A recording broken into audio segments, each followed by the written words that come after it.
మాకు పింఛన్ రావట్లా మరి ఏ ఆదరణ లేదండి.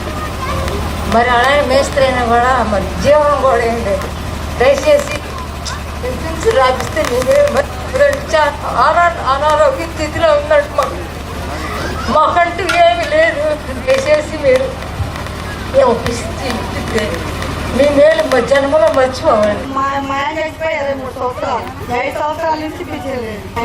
దిగిపోయి కాడి నుంచి పింఛన్ లేదు. నీళ్ళ కాడి నుంచి, నూనె కాడి నుంచి, చింతపండు కాడి నుంచి 200 రూపాయలు చేసి మనం కొంటున్నాం. వారం వచ్చేవరికి ఆటో డ్రైవరు భార్యలకి బిడ్డలకి చదువుకునే డబ్బులు ఉండేవి. కానీ ఈ రోజు నెల పడినా కూడా వాళ్ళకి డబ్బులు ఉండాల. వారం వచ్చేవరకు మొగుళ్ళు కట్టేస్తామా, ఆటో డబ్బులేయ్యా, ఈ డబ్బులేయ్యా. యాడ తెచ్చిస్తాడు? బాడిగలు కడితే ఇస్తాడు, బాడిగలు దొరకపోతే ఈడు యాడి తెచ్చిస్తాడమ్మా. అదే అయ్యగారు ఉన్నప్పుడు వారానికి సరుకులు సరిపాను, వాళ్ళ ముందుకు కూడా సరిపాను సంపాదించేవాళ్ళు. ఇప్పుడు వారానికి కాదు, నెలల పనితో 100 ప్యాకెట్లకు కూడా ఉంటుందా. ఇలాంటి పరిస్థితి వచ్చింది కాబట్టి మనము ధూళిపాటి నరేంద్ర గారిని గెలిపించదలుచుకున్నప్పుడు అందరూ నరేంద్ర గారిని గెలిపించాలని అందరూ భావించి నేను మొక్కుతున్నాను మీ అందరికీ. చేబ్రోలు గ్రామంలో ప్రధానమైన రహదారుల దగ్గర నుంచి ప్రతి చోట కూడా మనం సిమెంట్ రోడ్లు నిర్మాణం చేయడం జరిగింది. సైడ్ డ్రైన్స్, మురుగునీరు వెళ్లే సౌకర్యం లేక ప్రజలు ఇబ్బందులు ఎదుర్కొంటా ఉన్నారని చెప్పి ఖచ్చితంగా రేపు మనం వచ్చిన తర్వాత సైడ్ డ్రైన్స్ కూడా నిర్మాణం చేసి మురుగు ఇబ్బంది లేకుండా చేస్తామని చెప్పి తెలియజేస్తా ఉన్నాం.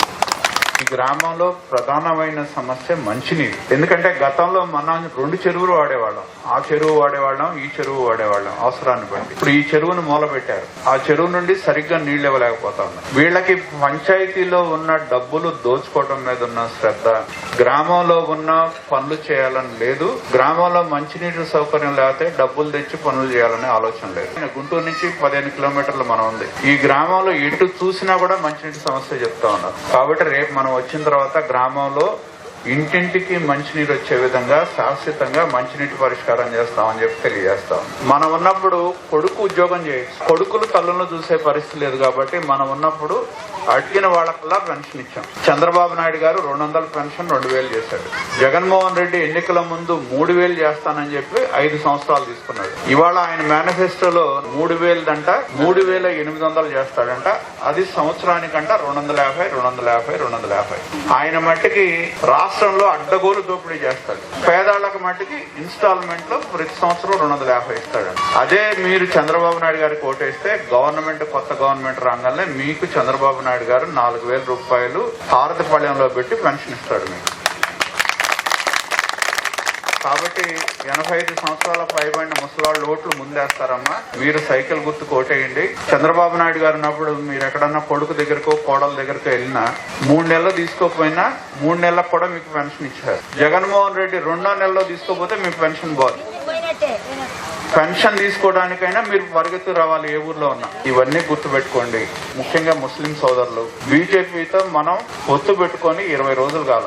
20 రోజులు అన్ని బిల్లు మనమే ఆమోదించి మన మీద బురద చల్లుతున్నారు. 2014-19లో ఇవాళ మీరు జగన్మోహన్ రెడ్డి మేనిఫెస్టో చూస్తే దుల్హన్ పథకానికి గతంలో మనం చదువుకోకపోయినా డబ్బులు ఇచ్చాం. జగన్మోహన్ రెడ్డి 3.5 సంవత్సరాలు డబ్బులు ఇలా మన ఏం చెప్పాడు, 10వ తరగతి పాస్ అయితేనే డబ్బులు అని చెప్పాడు. మరి ఈ మధ్యలో ఎన్నో కుటుంబాలకు పెళ్లి చేసి ఎంతమందికి వచ్చినాయి డబ్బులు చెప్పండి మీరు?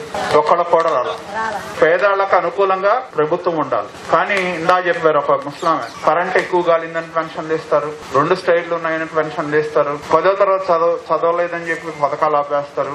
ఆయన ముఖ్యమంత్రి కావడానికి చదువుతో సంబంధం లేదు. పేదవాడికి పథకం కావాలంటే చదువు కావాలి. కాబట్టి దయచేసి అందరినీ కోరేది ఏంటంటే ప్రతి ఒక్కరు కూడా ఆలోచన చేయండి. మీ కష్టానికి తోడుంటాం. మీరు ఏ చిన్న కష్టం వచ్చిందని మా చెప్పినా మీ కష్టంలో మేము భాగస్వాములు అవుతాం, మీకు తోడుగా ఉంటాం కూడా. కాబట్టి దయచేసి అందరూ కూడా మీ పవిత్రమైన ఓటు సైకిల్ గుర్తు మీద వేసి మీ ఆశీస్సులు ఇవ్వాల్సిందిగా మనస్ఫూర్తిగా కోరుతూ అందరికీ పేరు పేరున హృదయపూర్వక నమస్కారం.